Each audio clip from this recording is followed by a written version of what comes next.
Senator Faisal Javed कहते हैं Imran Khan corruption के खिलाफ जिहाद के लिए वजीर आजम बने। इमरान खान किसी के साथ ज्यादती नहीं करेंगे, इंसाफ के तकाजे पूरे होंगे। हम सब इमरान खान के नाम पर मुंतखब हुए हैं।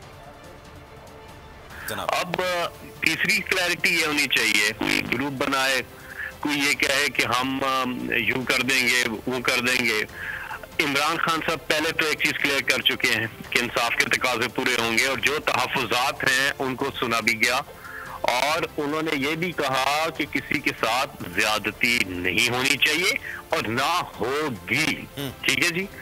और अगली चीज कि कोई कहे कि जी नंबर्स यूं हो जाएंगे वो हो जाएंगे। इमरान खान साहब इक़्तिदार में रहने के लिए नहीं आए कि इक़्तिदार में इमरान खान साहब का जो ये बड़ा क्लियर मौक़िफ़ है पे कॉम्प्रोमाइज नहीं करते। लेकिन साथ ही में मैं ये कह दूं कि हमारे अदारे आज़ाद हैं, हमारी अदालतें हैं, इंसाफ के तकाजे पूरे होने चाहिए, किसी के साथ ज्यादती नहीं होनी चाहिए। यही मौक़िफ़ तो इमरान खान साहब का भी है। जो पॉलिटिकल एक कोर कमेटी है वो इस चीज पे इसको देखेगी और इस पे फैसला करेगी।